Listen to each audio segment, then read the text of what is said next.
Hello, everyone. Clay here, and welcome to this episode of Pod Save Chocolate. Today, we're going to be doing the monthly news roundup and also an AMA or Ask Me Anything. So you can go into the comments or the live chat replay on YouTube, and you can let me know where in the world you're connecting from. Not whether YouTube, LinkedIn, or Facebook, but where physically in the world you're connecting from. I'll get your comment up on the screen. We'll give you a quick shout out.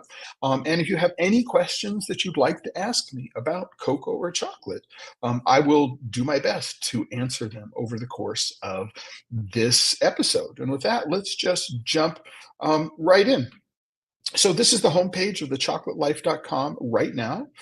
You can go there. If you're not a member, you can click on the join button, become a member.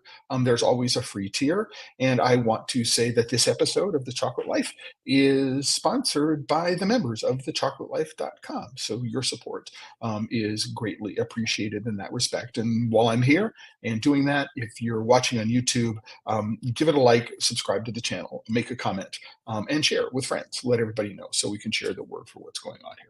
So this is the homepage of thechocolatelife.com right now.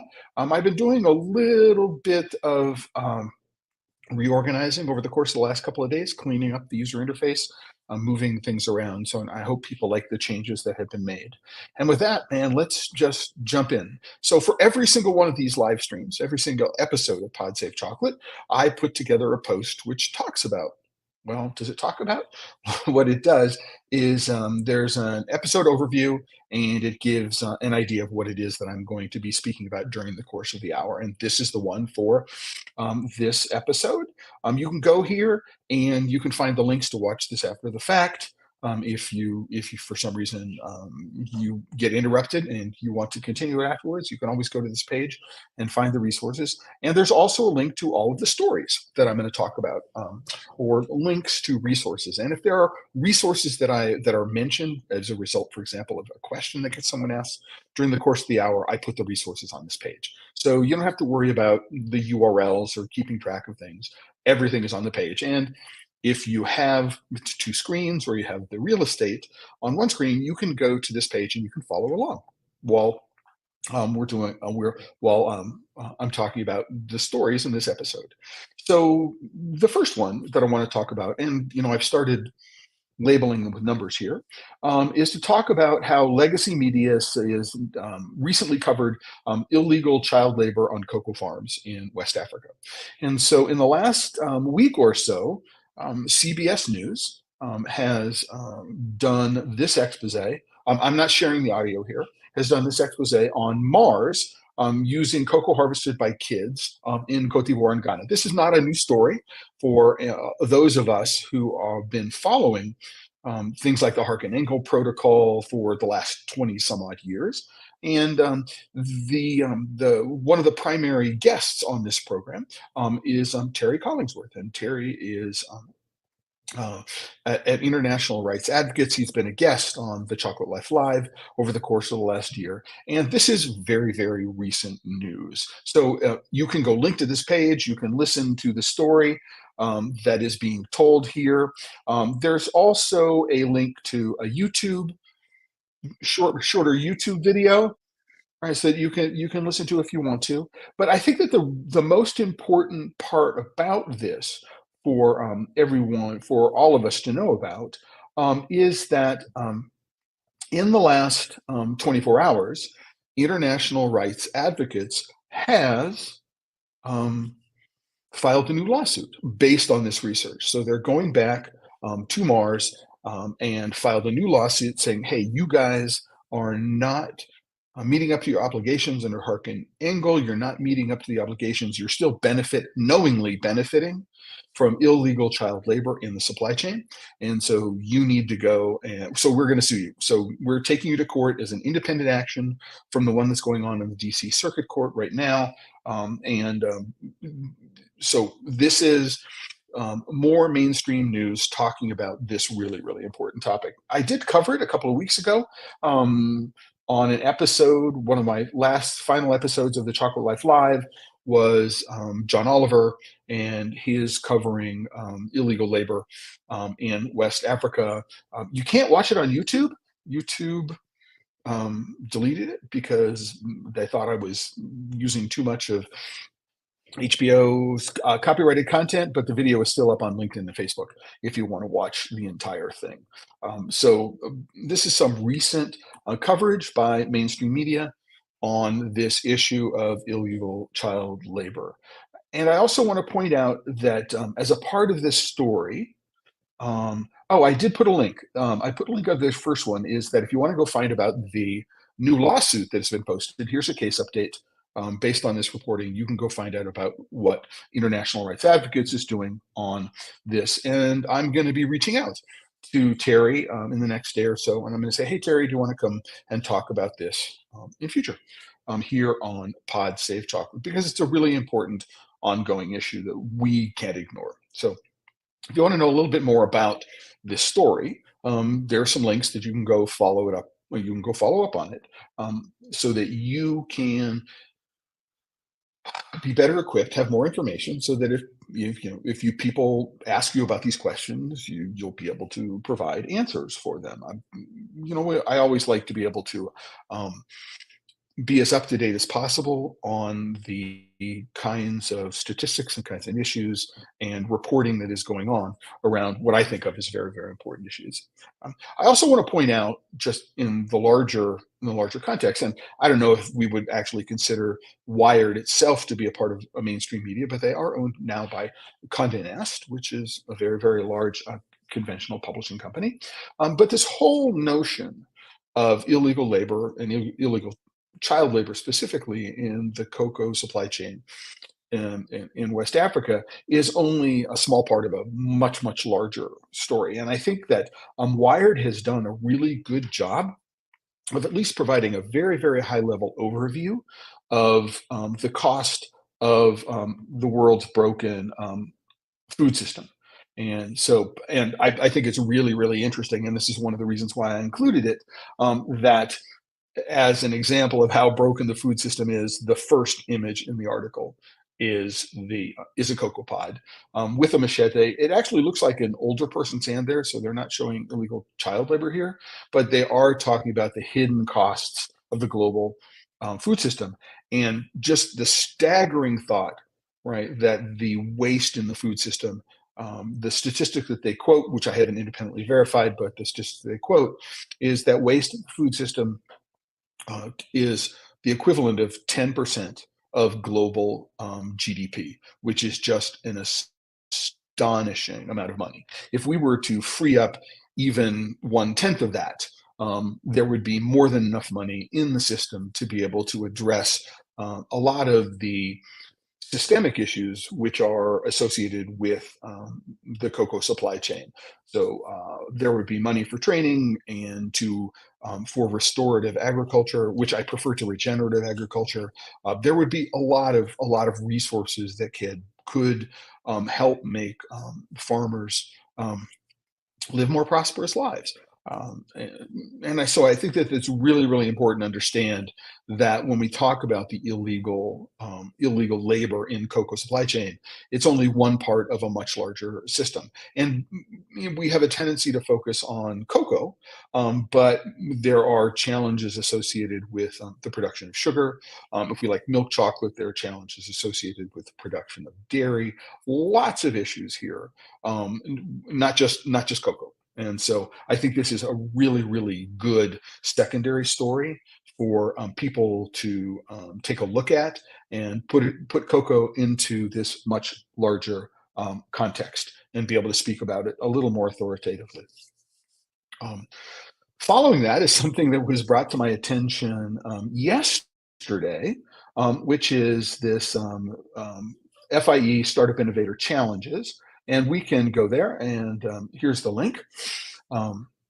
So this is Food Ingredients, I believe is the name of the Food Ingredients Innovation Awards and their Startup Challenge. So you can go and learn more about the challenge, and you can go and learn more about the organization, which is why I put the link to it here.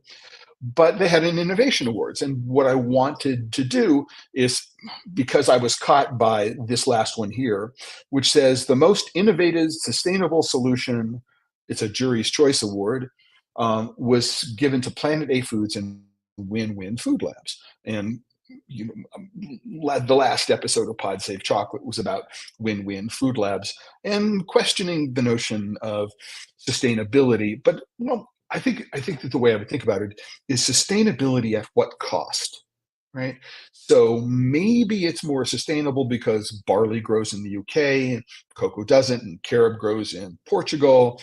I don't know. Well, the sugar may be beet sugar, so it may come from Europe or maybe in the UK, and we're not bringing it from South America. So there are aspects of sustainability which we think about, which we can think about, lower greenhouse gas emissions and things like that. But what we really need to think about is at what cost, which is there's nothing in here which addresses the dislocation which might be caused to the 1.3 million farming families, which means 10 million people in just Cote d'Ivoire and Ghana, whose lives may be affected by this. And is it sustainable to just say, thank you very much? We know we've been exploiting you for the last 50 years or 250 years, but we figured out a solution and we don't need you anymore. And I think that you cannot talk about innovative, sustainable solutions if you don't think about how the people who are currently involved in what we might call the status quo ante, the cocoa farmers, right? How they are going to be, how their lives are going to be affected by what it is that's going on. So yeah, I disagree with this entirely. I think that there's a lot of work to do on this. But I did take a look. So here's this company called Equi, and what they're doing is they're working on um, being able to create proteins in an unusual way. And so to go take a look at how they are doing this work, I think is really, really interesting, and it has some impact.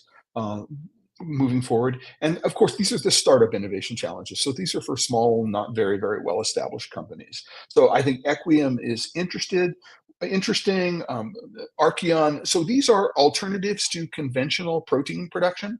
Not certain why this is taking as long as it is to load. But all right.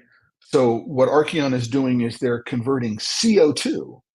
Right, so they're grabbing carbon dioxide from the atmosphere and turning it into functional climate positive ingredients for food.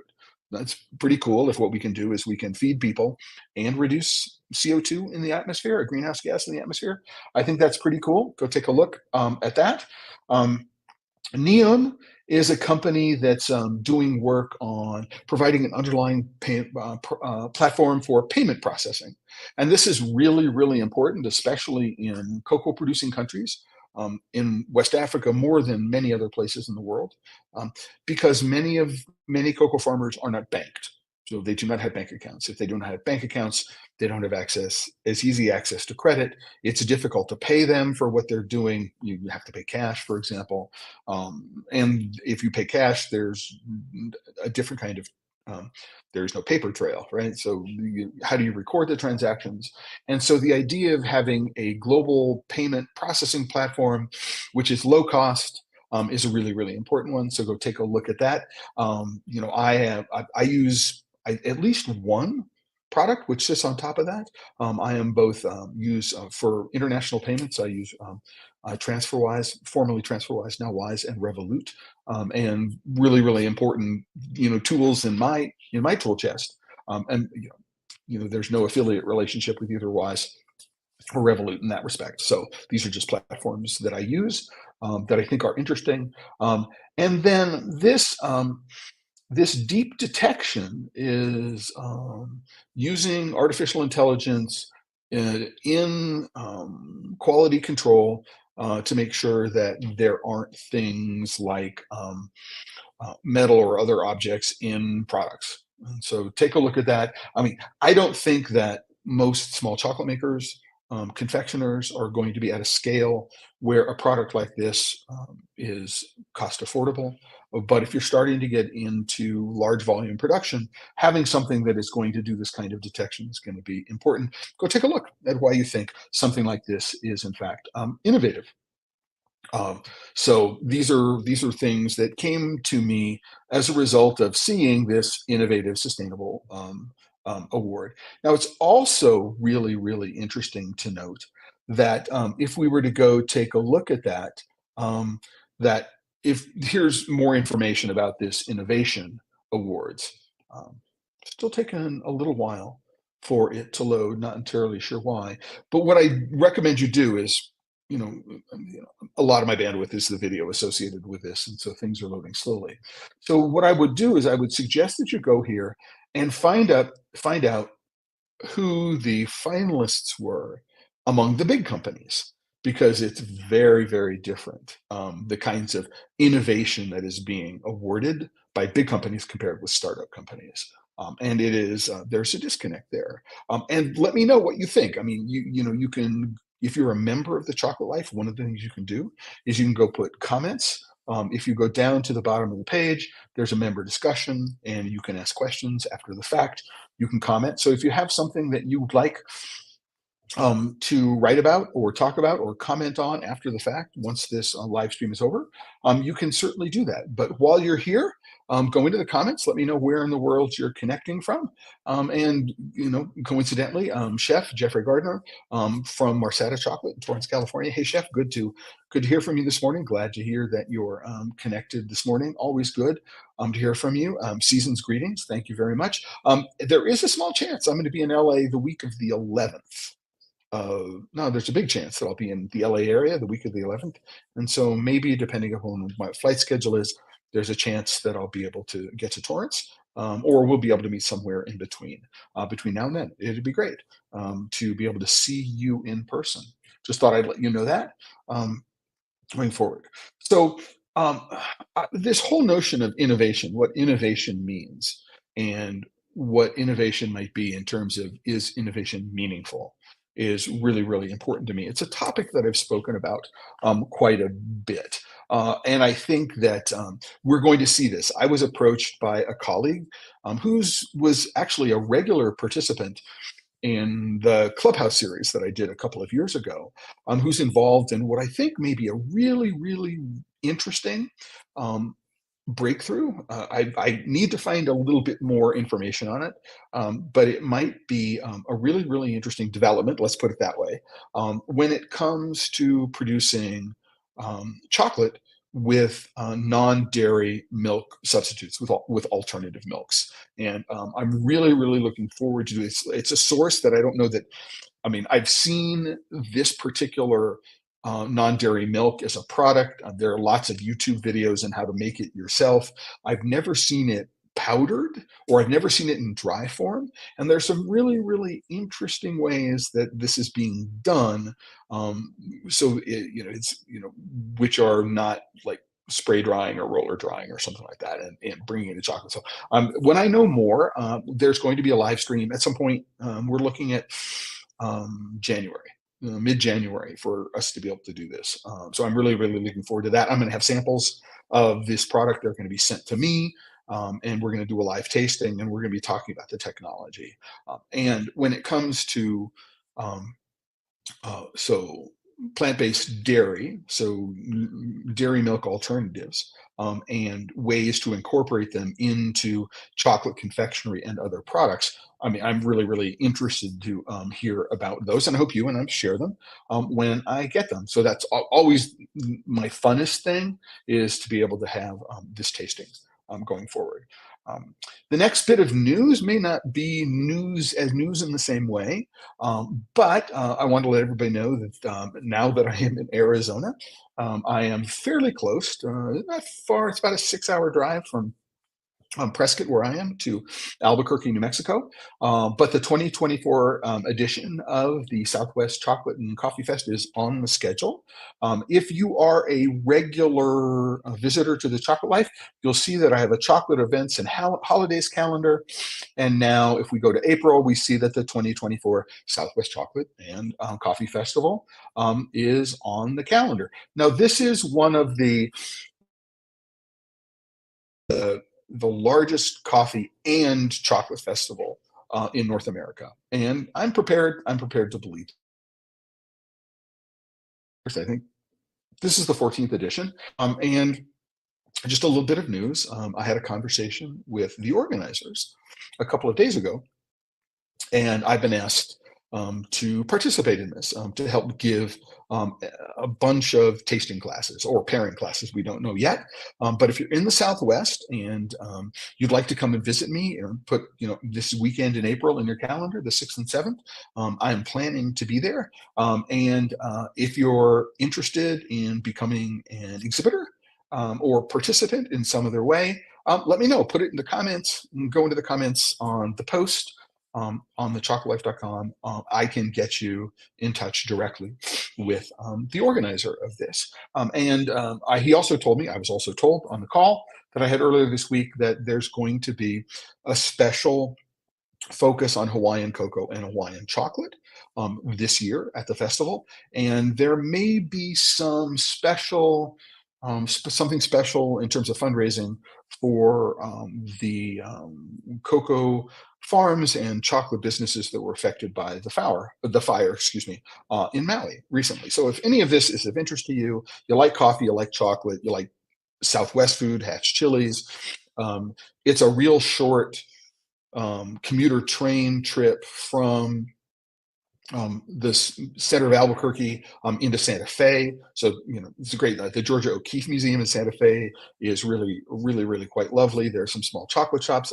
Kakawa is there. So there's lots of things that can be done in the area. So I'm really looking forward to being at the Southwest Chocolate and Coffee Fest in Albuquerque this coming April.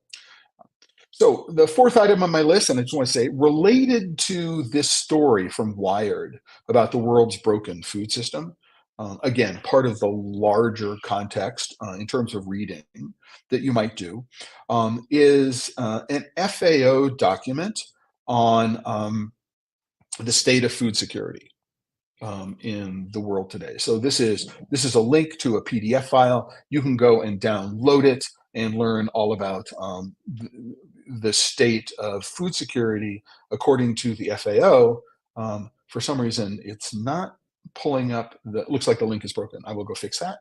It was working yesterday, not certain why it's broken today.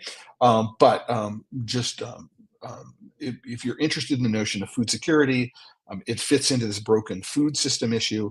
When we're talking about addressing endemic poverty in not only in the cocoa supply chain, but in sub-Saharan Africa, which is going to be one of the contributors to trafficking children into cocoa, we need to address food security, water security, food security, access to education, access to medicine. All these things become a larger part of issue. So food security is a huge part of making sure that we can deal with the larger issue of poverty. We can't just focus on income, the amount of money in a farmer's pocket. It's a much broader context that we need to take a look at.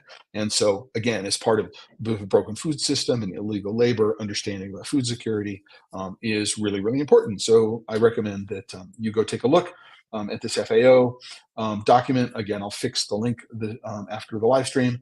And there's also an interesting report. This is from 2022, much more recent than the 2020 FAO study, about households. There's a tendency to think that these issues are ones which exist someplace else, right? But from an empathy and compassion perspective, understanding that there is a connection here at home, right? And that we can see the parallels in the communities around us that will help us better understand, I think, better understand some of the issues that cocoa farmers might face. So really, really important, I think, as part of that Wired article on the broken food system, to go take a look at issues associated with food security and how it is just one part of a larger context associated with poverty, and perhaps finding some sort of ways to mitigate the effects of endemic poverty, which have all sorts of knock-on consequences. One of which is trafficking children into cocoa farms in West Africa.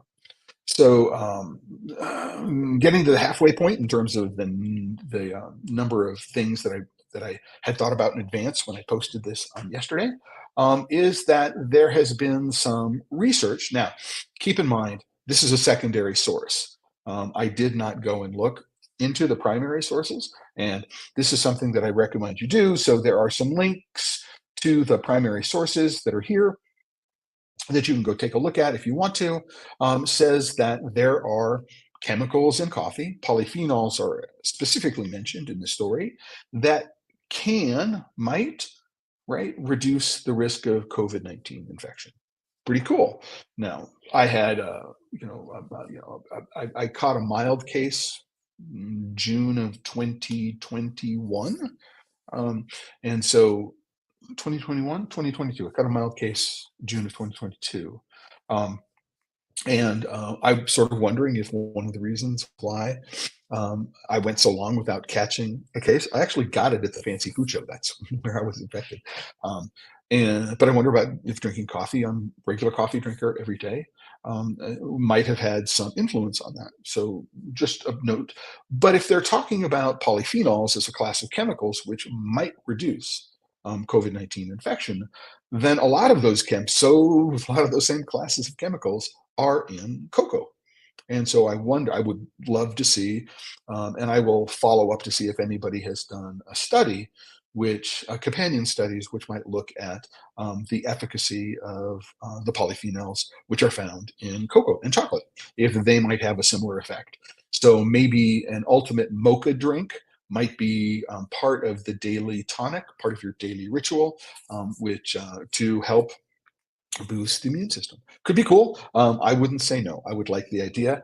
So I'm looking forward to seeing more research on this topic to see if there are other studies which can duplicate the results of this particular study. Also very, very cool. And to know if there's going to be a companion study, which is taking a look at the efficacy of cocoa polyphenols. Also, I think a really, really important thing to consider, right?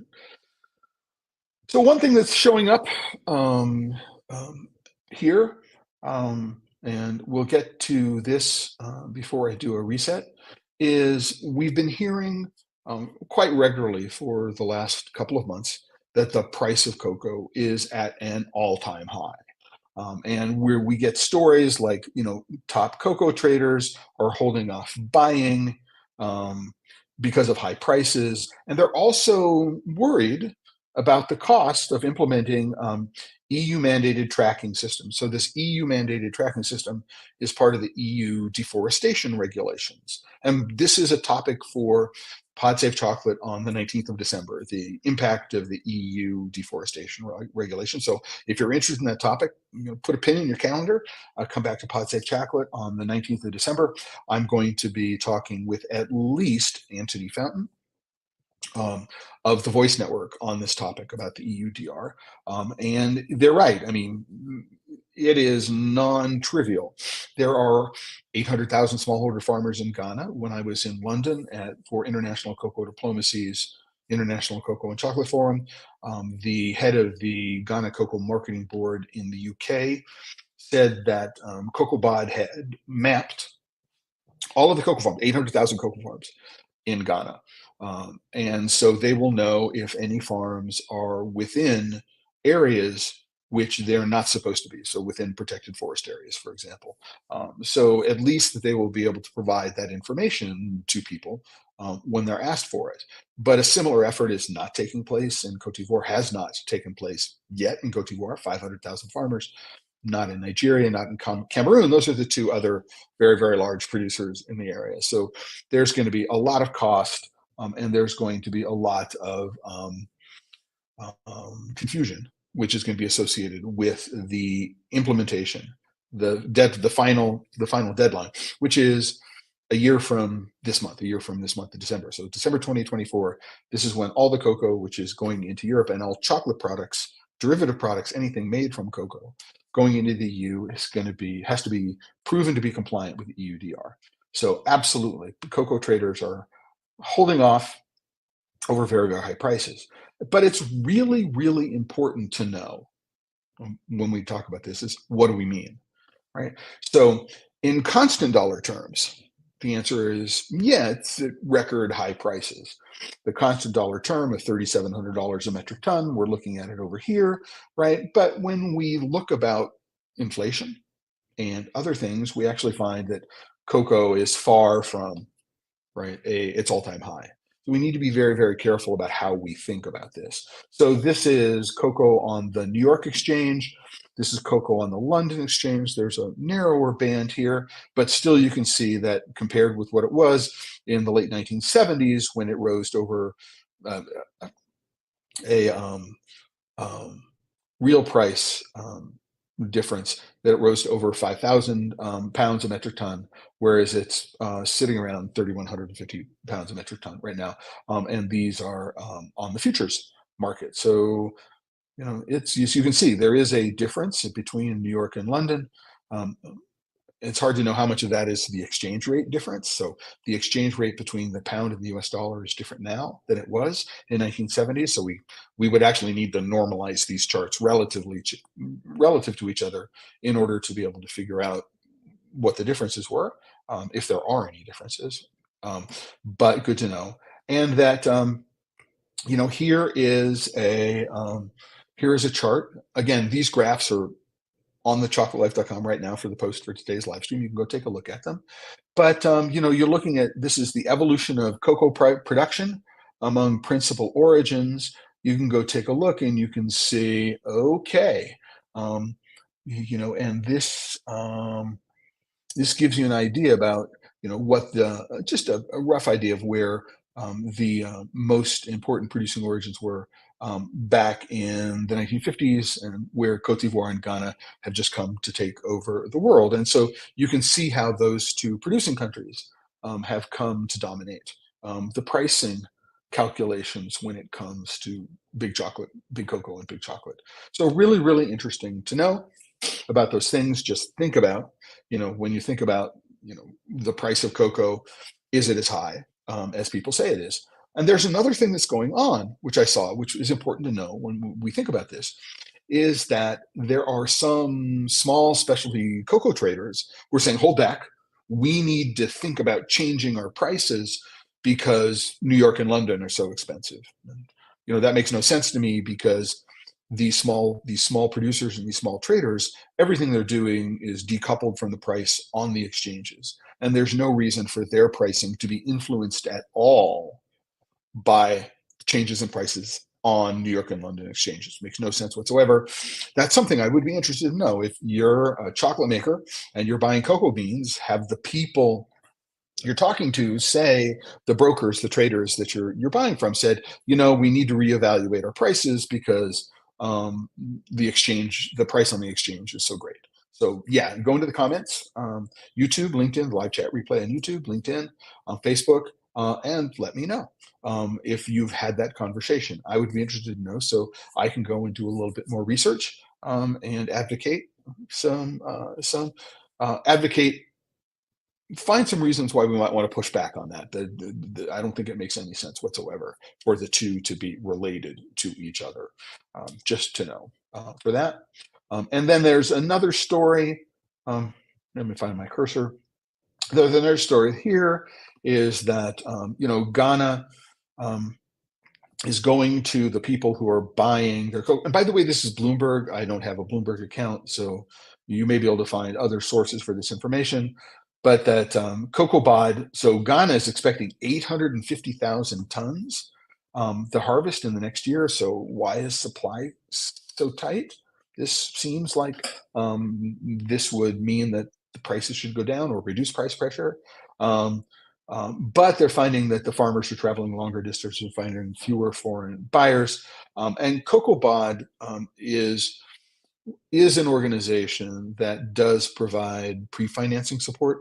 And so they're looking, right? So because their bank loans are delayed, they're looking to go to Big Chocolate to find as a source for making those loans. Really, really interesting dynamic going on there. Hard to know if Big Chocolate is going to step up. The big cocoa traders, the big chocolate makers are going to step up to the plate for this. Right?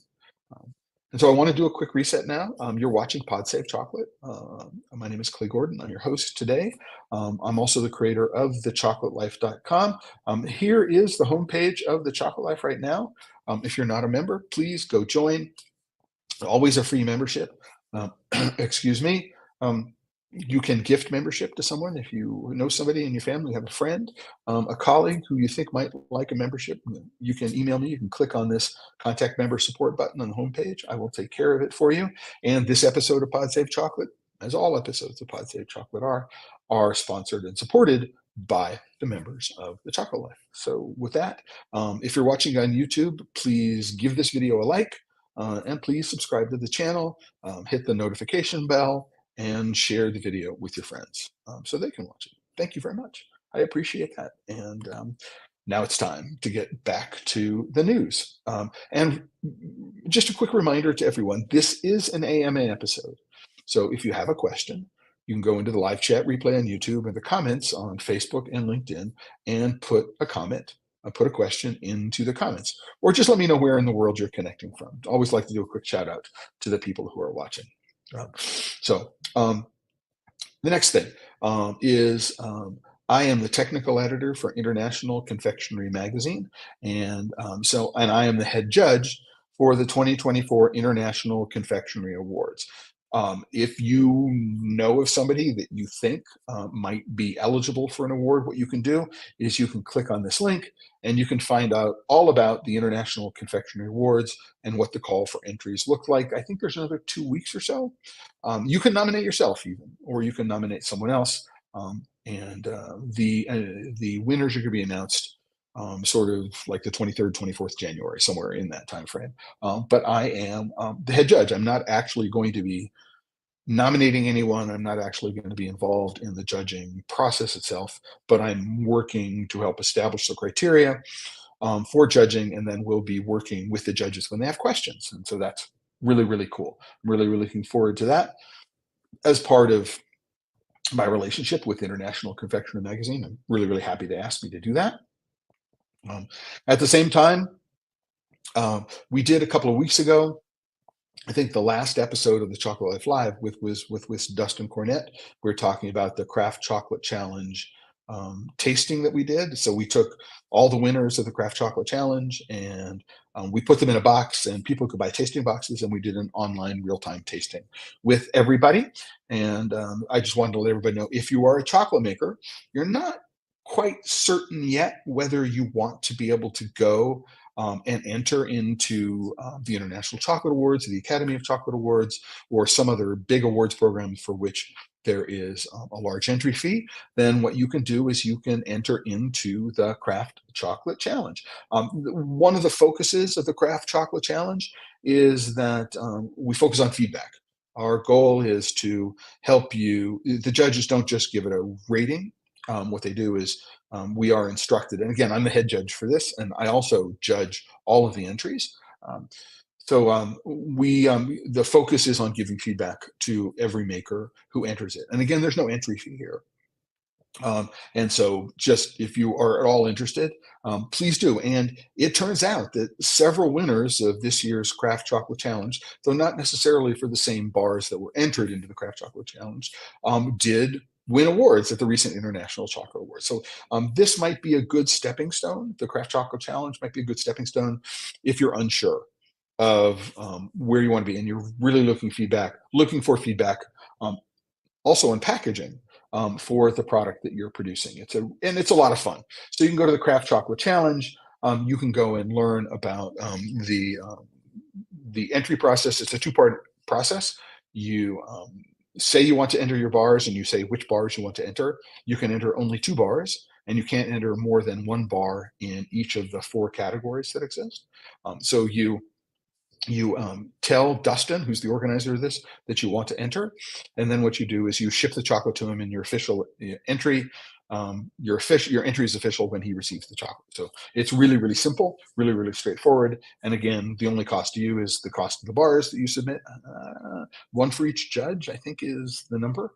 We get whole bars because we're judging the packaging, or yes, we're commenting on the packaging, and then whatever it costs to ship the chocolate to Dustin. That's it. That's the only cost to you.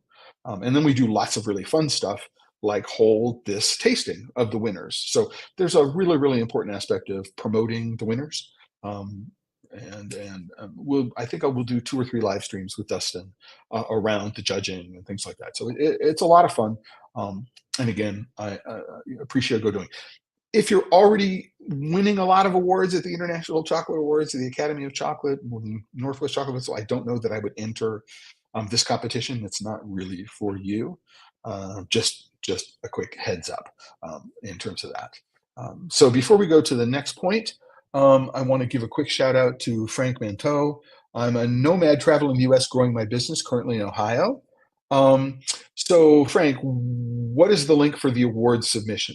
So what I'm going to ask you to do is I'm going to ask you to go to thechocolatelife.com, right? So go to thechocolatelife.com, click on this post, the December News Roundup, and then scroll down to this part of the post. So section 7 is the International Confectionery Awards. There's a link to entering on these pages, or the Craft Chocolate Challenge. You can click here and you'll find the link to enter. So hopefully that does it. I'm not gonna talk about I'm not gonna read out the URL while I'm here, but it's really, really simple. Just click on here and you'll find the link to get there. Okay, so that's what I would say that. But Frank, you're a nomad traveling the United States, growing your business currently in Ohio. If you get a chance in Ohio, go down to Cincinnati and meet Paul Picton at Maverick Chocolate. So really, really good guy. They have a store in the suburbs, which is where their factory is. They also have a store which is in the downtown area at a market whose name escapes me at the moment. Really good guy, doing good things for the right reasons, makes excellent chocolate. And so I can recommend. And if you'll find yourself in Cincinnati and you find yourself at Maverick Chocolate and you see Paul Picton, just say hi from Clay. It would be great. Thank you very much. Yeah, great. So thank you, found it, Frank. Glad I could provide that for you. The next point I want to make is that this is coffee in many respects is really, really far ahead of chocolate. And one of the things that has been created is an open or public access database for genetic fingerprinting of Arabica coffee. And so what I would suggest is that something like this is something that the world of cocoa and chocolate needs to work towards. There is some genetic analysis that is done, I believe, as part of the Cacao of Excellence. There's genetic analysis that is done as a part of the heirloom cacao preservation product. I don't think either of those things is open. Either of those collections is open access, and I don't know what they are making available in terms of specifics. I have seen photographs, I've seen images, I've seen drawings, right, of what the genetic breakdown is for some of the winners in the heirloom cacao preservation project, but I don't know it would raises to the level of an open access database that could be used for fingerprinting. I do know that there has been work done by several large chocolate companies in producing countries to do something like this, but they're not open access. And I think that I would advocate for, and as part of the Pod Safe Chocolate commitment, this is one of the things I'm going to advocate for over the course of the next few years, especially in my work with international cocoa diplomacy. This is a part of what it is that we're looking to do. And as a matter of fact, international cocoa diplomacy is partnering with a university in the UK and a university in Switzerland on a project, a research program to figure out how changes in agricultural practices on the farm in Nigeria affect flavor potential of the chocolate made from those beans, with a goal of providing a better set of um, good agricultural practices, which farmers can put into place so that they can produce um, cocoa beans, which have greater flavor potential than just straight, West African forastero does. So this is something that I'm really looking forward to seeing over the course of the next couple of years. And again, as part of my Pod Safe chocolate commitment, this is one thing that I'm going to be advocating for, and I'm writing it into the document that I'm putting together around international cocoa diplomacy, which describes what it is that the organization stands for, and the kinds of projects that we want to get involved with over the course of the decade and beyond. Right. Before I go to the final article, which I had clipped and wanted to speak about for today, I want to talk about a couple of other articles, and I will put the links to these into the post after I get done today. And before I do that, I want to say to Frank, I will add it to my list of travels. Great. And come back here and let us know what you thought.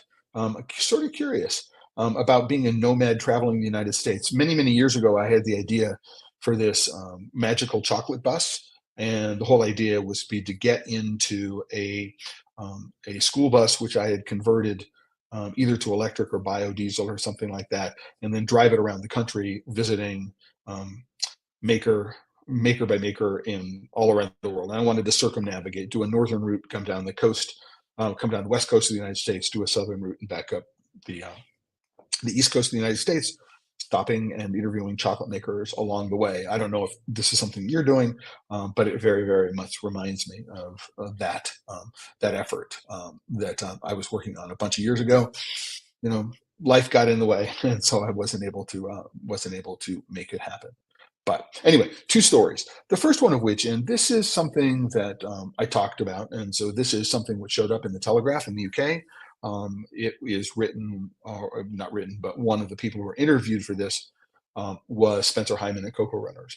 And it's about the impact in the UK, because Hotel Chocolat is not a big brand in the United States, but it's about the impact that we might have when it comes to big chocolate, like Mars in this particular case, buying an established upmarket premium brand, and what that means for competition in a local market. So if you're in the UK, you're a fan of Hotel Chocolat, you're not a fan of Hotel Chocolat, you're not in the UK, but you remember, what happened when Hershey bought Scharfenberger, and Hershey bought Dagoba Chocolate, and Hershey bought Joseph Schmidt. Now, of those three companies, only Dagoba and Scharfenberger are still around. Scharfenberger went private. It bought itself back from Hershey, and Joseph Schmidt was shuttered within a year.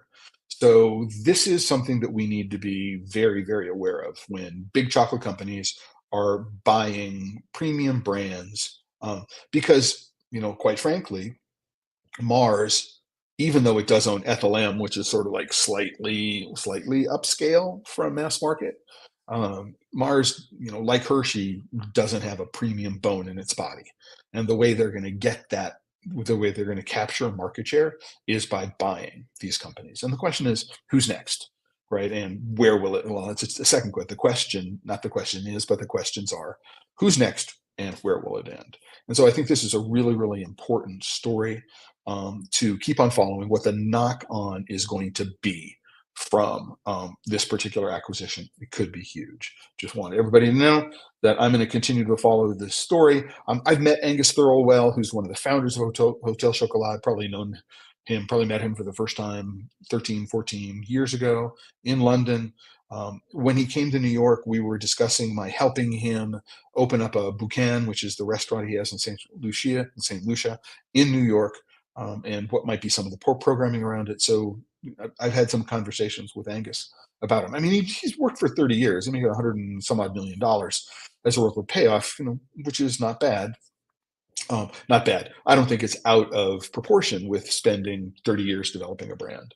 But as I say, the knock-on implications of this are really, really important, which is one of the reasons why I had to bring it up again. And I will put the link to the story into the post for today, just so that you can learn more if the story interests you or not. So Frank, I would be interested in knowing what your brand is now. So your nomadic journey traveling around the United States, growing the business has been amazing. We've doubled sales from the last year, sold out of our product very fast in the last 4 months. I've been traveling. I'm working on finding retailers for next year on my travels as well. Very, very cool. I think that, if your business has the resources to enable that kind of in person contact with your customers, I think it's a really, really good idea. In part because you'll learn what it is your customers really want. And this is, I think, something that a lot of small makers um, don't understand. They start off making for themselves. This is chocolate I like, I'm going to make it. And they don't pay enough attention to saying, this is what my customers are looking for. I should make chocolate that my customers want. Now, you have to strike a balance in those things. You have to strike a balance between, what is it that fulfills the artistic fires that burn within me. What is my statement as a chocolate maker? Number one, you should have one, and number two is that some percentage of your work needs to scratch that itch. But I think it's also really important to understand that some percentage of your product needs to be what we would think of as cash cows. I mean, you need to have something that somebody's going to want to buy over and over and over and over and over and over and over again, and that might represent a lot of your business, and it will give you the freedom to do these other things that you want to do. Whereas if you're just focusing on making chocolate for yourself, you might struggle to find an audience for it. And so I think, Frank, um, it's interesting. We created the first colorable chocolate crayons called Crayons Ready to Eat. Colorable chocolate crayons. Okay, I'm going to go have to look at it. It sounds like an interesting idea. I'm thinking, well, maybe if I've got a white chocolate crayon, or I got a crayon and the crayon is made from white chocolate, what I could do is I could color it and flavor it to look like blueberries, and now I'd have an edible blueberry crayon, and I could draw with it. That's an interesting idea. So yeah, um, so the main company is called Mill Treats. We bring military items to the treat industry with history and stories behind them. Also, I think, and a really, really interesting idea. There's a whole subculture, as I'm sure you know, on YouTube about people buying military MREs, meals ready to eat ration packs, and then pulling them apart and comparing them, and things that are, you know 2 years expired, 10 years expired, 20 years expired, and finding out if they're still edible. So it makes an enormous amount of sense when I think about it that way. So I think it's a cool idea, and the idea of having a edible crayon. Now, you need to make sure the kids know that not all crayons are edible in the same respect. I mean, a Crayola crayon might not be toxic, but it may not be really, really edible. So Elmer, all right. So good to hear from you today, Elmer Pineda. You want to get on that bus. One of the things I was going to do, I was going to try to get it funded with a Kickstarter campaign. And one of the things I was going to do is offer people the ability to join me on the bus for a day or two or three or a week at a time.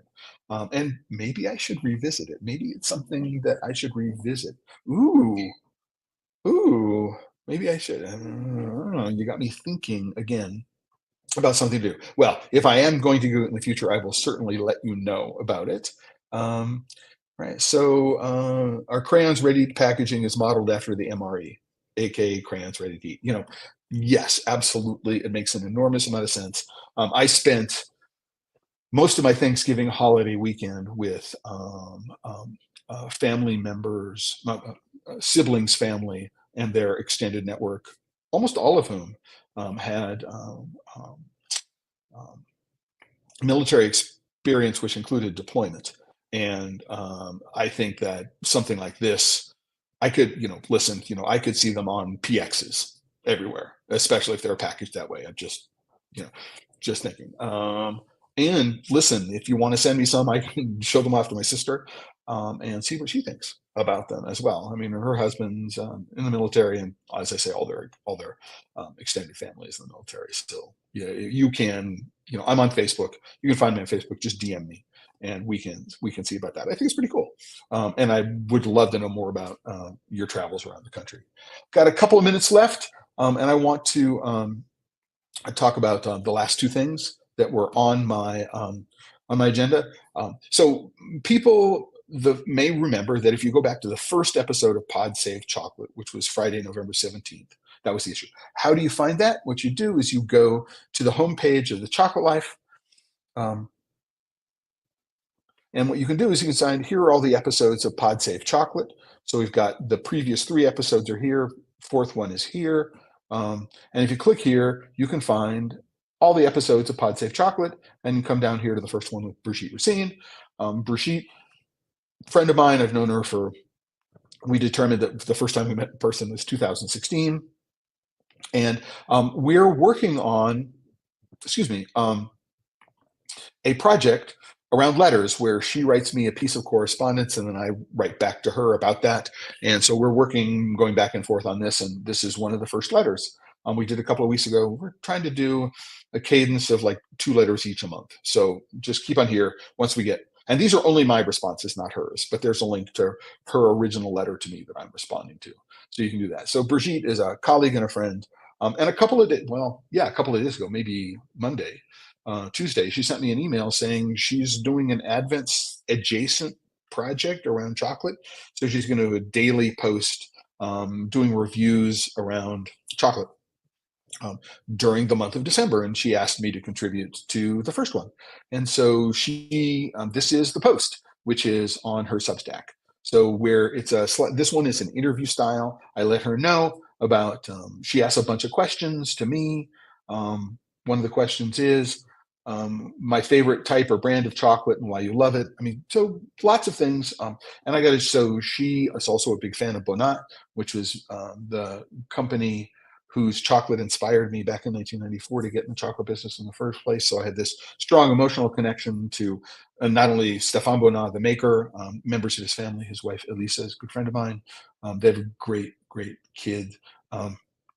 And it's a great family. If you ever have a chance to go to Voiron in France, go to Voiron, visit the shop in the center of town. It's right across the street from that church, which is the illustration on the label. While you're there, you can also go to the Cave at Chartreuse, and you can learn how that's made. If you're not a fan of it now, you will be, and get a bottle of the elixir. It's very, very different from the yellow or green. So just, it's, it's a reason to go to that part of France if you didn't have one together. So, a bunch of photographs that a bunch, right? Some photographs that are tied into it. And so if you're interested, you could go subscribe to the Cacao Muse Substack, and for the rest of the month, you'd be getting a daily update from Brigitte in her Advent calendar, Advent style. Discussions around chocolate. It's a pretty intensive writing project. A lot of commitment to do something, this intensive on a daily basis for a month, and so just all respects for her. So yeah. Oh, of course, Frank. Yes, Clubhouse. Now that you mention it, I remember. I remember now having do that. Yeah, no. So please do reconnect on Facebook, or what you can do is you can just send an email to clay@thechocolatelife.com, or member.support@thechocolatelife.com, or hey you at thechocolatelife. Everything that comes to thechocolatelife.com email address ends up in my mailbox. So let's reconnect and let's see what we can do about it. I think it's a great idea, and would love to catch up and see where things are going, and perhaps there's an opportunity to do something together, which I think would be really, really cool. So with that, yeah, so the world is small, everybody. And Frank, sorry, if I had been, I've got your avatar here and it's really tiny. If I had seen it bigger, I might have recognized the face. Just didn't get connected to the name. And so before we head off, we're right at the end of the hour. I want to say thank you to everyone who watched the entire time, people who joined in the middle. If you have an opportunity, I see that somebody's liked the video, please like this video.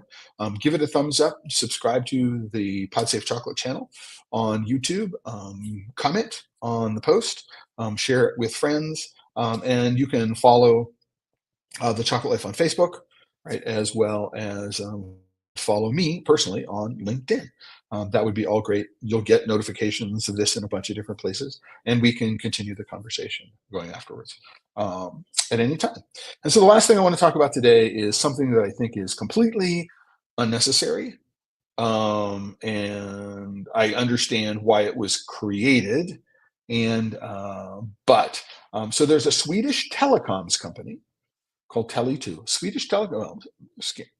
I think it's a Swedish telecoms company. And what they've done is they've created a box of chocolate that is connectable to the internet, which means there's a battery and a wireless radio, and oh, maybe it's Bluetooth. Could be Wi-Fi. Or I would imagine, however, that what they'd want to do is they might want to connect it cellularly, so you would get this when you weren't close to it. But the idea being is that when somebody opens the cover of this box, it sends a notification to someone's phone that the box has been opened, and that elves or Santa or some gremlin, member of your family, friend, I don't know who, has opened up your chocolate box, and may be taking chocolate without your permission. So here's one photo that they provided. It's called Chocolate Bites. The name of the telecom company is Tele2. And the only way you can get one of these things, they're not for sale. The only one way you can get these is by some social media competition. So you agree to give up some personal information about yourself, and maybe you win one of these things. There's no indication about how many of these things were created. Number one, you know, why? I mean, this is, I don't know how much of this is recyclable. I don't know how much of this is sustainable. I don't, whose chocolates do you put in there? Can you put anybody's? There are all sorts of questions that I have around this. And do we really need that kind of reminder, an alarm on our? So I suppose I could get an alarm on a cookie jar, right? I just wonder, right? Chocolate is supposed to make us happy. Chocolate should be shared. Do I really want to, you know, do I really want to put this kind of barrier up? Uh, I understand it from a marketing perspective. I understand it from a social media perspective, why somebody might do this. But in terms of, is this really necessary? The answer is no. I don't think it's absolutely necessary at all. But what do you think? What do you think? Go into the comments, right? On YouTube, LinkedIn, Facebook, live chat, replay before the fact. Become a member of the Chocolate Life, right? And there's always a free level. Go become a member of the Chocolate Life. You can go add to the conversation down here in the member discussion. So with that, I want to again reiterate. So one of the things I'm asked of myself and everybody who watches this, what their commitments are to the Pod Save Chocolate. What are we going to do to save chocolate today, next week, the week after? What are we going to do? What are we going to commit to? And as I said, my commitment here is to go and continue to advocate for um, the development of a open source public access database. I'm sorry, an open source public access database for the genetic fingerprinting of cocoa that people would be able to have an access to. Right now, you need expensive tools, and you probably need research lab and special licenses in order to be able to get at this stuff. I know they exist within private companies, but I think that they need to be public, so that people can have a better understanding of what the world of cocoa and chocolate is, and to be able to develop better tools for identification. So one use for a fingerprinting database is you'd be able to say, well, is this Cameroonian cocoa that got shipped across the border into Nigeria that's being sold as Nigerian cocoa, or is it Ivorian cocoa that's going to Ghana, or the Ghanaian cocoa that's going to Ivory Coast, Ecuadorian cocoa that's going into Colombia? There's a lot of that kind of stuff going on. having a fingerprinting database would help us understand those issues as well as other issues, making sure that I actually got the cocoa that I thought I bought. If you're a chocolate maker, you'd want to be able to do a quick test. You might be able to do this using a near infrared scanner or a hyperspectral camera, inexpensive scanner, against a fingerprinting database to go, oh, okay, yeah, this is the chocolate, this is the cocoa that I thought I was buying. So there are lots of uses for a database like this, and looking forward to working with international cocoa diplomacy and its research partners to be able to do this going forward. That's my commitment to this. So, what is your commitment working forward?